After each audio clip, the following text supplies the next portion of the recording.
اب آخری ہے اس میں اخلاص، اور اخلاص کی ضد کیا ہے؟ ریاکاری۔ کوئی عبادت اگر دکھاوے کے لیے کی جائے وہ شرک، یہ شرک خفی کہلاتا ہے۔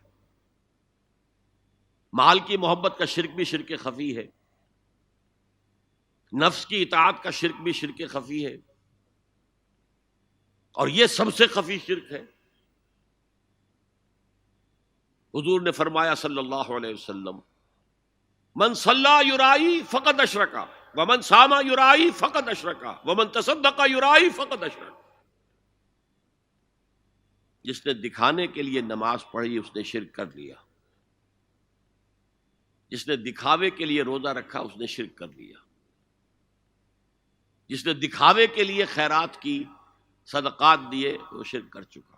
قد اشرکا، قد اشرکا، یہ عربی کے مزاج سے واقفیت ہو، فعل ماضی پر قد جو ہے تو وہ پرفیکٹ ٹینس بن جاتا ہے، کر چکا، وہ شرک میں ملوث ہو چکا۔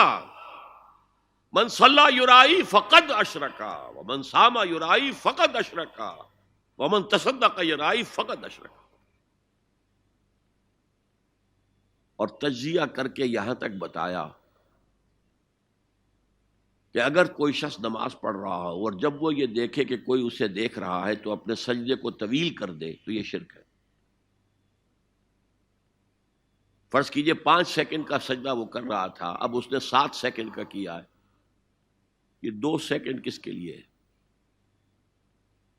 اس ایک سجدے کے 2 مسجود ہو گئے۔ وہ 5 سیکنڈ کا سجدہ تو اللہ کے لیے، 2 اس کے لیے شرک ہو گئے۔ ایک اور بات فرمائی صلی اللہ علیہ وسلم، شرک خفی کو پہچاننا اور دیکھنا اتنا ہی مشکل ہے جتنا کہ کسی سیاہ شب میں، تاریک رات میں کسی سیاہ پتھر پر چلنے والی سیاہ چیونٹی کو دیکھنا مشکل ہے۔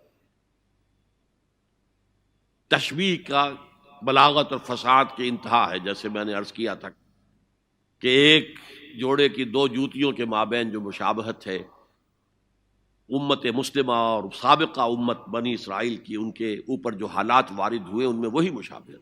تاریک شب ہے، سیاہ پتھر ہے، اس پر سیاہ چیونٹی رینگ رہی ہے، جتنا اس کو دیکھنا مشکل ہے اتنا ہی شرک خفی کو پہچاننا مشکل۔ کدھر کدھر سے آپ پر حملہ آور ہو جائے گا، کدھر کدھر سے آ کر آپ کی عبادت میں، آپ کی توحید میں نقب لگائے گا، اس کا آپ کو اندازہ ہو نہیں سکتا۔ بڑا مشکل ہے، بہت زیادہ چوکس رہنے کی ضرورت ہے۔ اور اس کا علاج بتایا گیا ہے خاص طور پر عبادات کے ضمن میں، کہ کچھ نہ کچھ عبادت نفل بھی کی جائے، اور نفل عبادت اس طور سے کی جائے کہ کسی کو پتہ نہ چلے۔ اب ہمارا حال یہ ہو گیا ہے کہ ساری، اگر کوئی عشاء کی 17 رکعتیں پڑھتا ہے، سب کی سب مسجد میں پڑھتا ہے، حالانکہ صحابہ کے دور میں مسجد تھی فرائض کی ادائیگی کی، باقی جا کر نماز گھر میں پڑھو گے وہ افضل ہے۔ اور نوافل تو خاص طور پر اگر کسی کو تہجد کی توفیق ہو گئی ہے تو کسی نہ کسی طرح ڈھنڈورا پیٹے گا، اسے جی کیا کریں، بس رات کو جاگنا ہوتا ہے تو طبیعت جو ہے بڑی بھاری رہتی ہے، ہو گیا اپنا ڈھنڈورا پیٹ دیا، تو اس سے تو مرض اور 2 آتشا ہو جائے گا، ریاکاری اور بڑھ جائے گی۔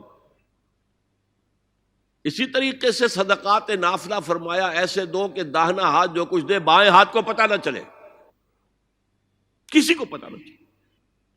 اس سے وہ ریاکاری کی جڑیں کٹتی ہیں، ریاکاری کی جڑیں جو ہیں دل کے اندر سے کٹتی ہیں۔ یہ علاج ہے ریاکاری کا، لیکن ریاکاری شرک۔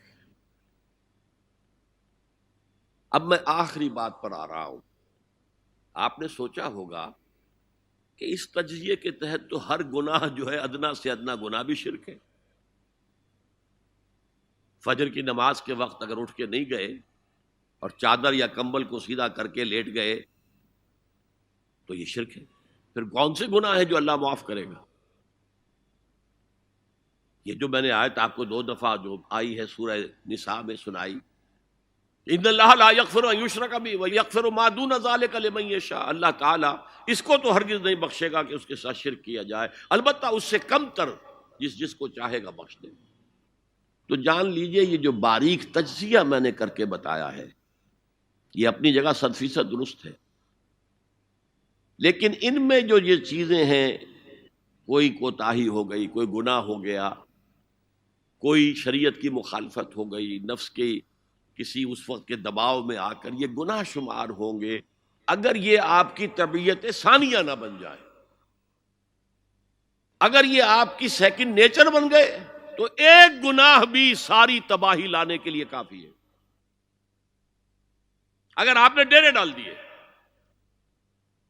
غلطی ہو گئی، معافی مانگو، توبہ کرو، استغفار کرو، اللہ صاف کر دے گا۔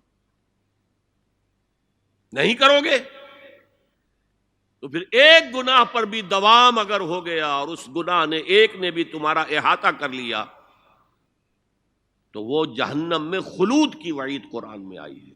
بلا من کسب سیئۃ واحاطت بہ خطیئتہ فاولئک اصحاب النار هم فیہا خالدون۔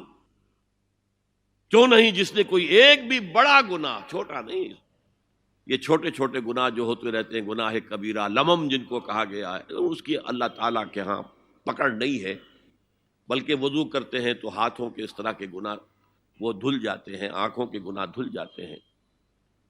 گناہ کبیرہ اگر ایک بھی کریا اور مستقل کیا اور اس پر ڈیرے ڈال دیے اور وہ آپ کا احاطہ کر لیا، آج کے دور میں سود کا نظام، سودی کاروبار، وہ تو آپ کا احاطہ کر گیا، آپ کے پورے وجود کا احاطہ کر گیا۔ بھلا من کسب، اور کسبہ کہتے ہیں جان بوجھ کر کرنا۔ ایک ہے خطا سے ہو گیا، غلطی سے ہو گیا، وقتی طور پر کوئی تحریک ایسی ہو گئی، غلط ماحول میں بیٹھے ہوئے تھے، اس کے زیر اثر کوئی آپ سے بھی غلط حرکت سرزد ہو گئی، کبھی نفس کا جوش کچھ ایسا ہوا کہ آپ مغلوب ہو گئے، ٹھیک ہے، اسینشلی وہ شرک ہے، لیکن یہ شرک گناہ کے درجے میں شمار ہوگا اگر آپ توبہ کر لیتے ہیں، رجوع کرتے ہیں، استغفار کرتے ہیں، اللہ بخشنے والا۔ لیکن اگر ایک گناہ کبیرہ بھی جان بوجھ کر اختیار کر لیا اور اسے مستقل اپنی زندگی کے اندر شامل کر لیا، بلا من کسب سیئۃ واحاطت بہ خطیئتہ فاولئک اصحاب النار هم فیہا خالدون، تو وہ پھر جہنمی ہیں، آگ والے ہیں، اور اس میں ہمیشہ ہمیش کے لیے رہنے والے۔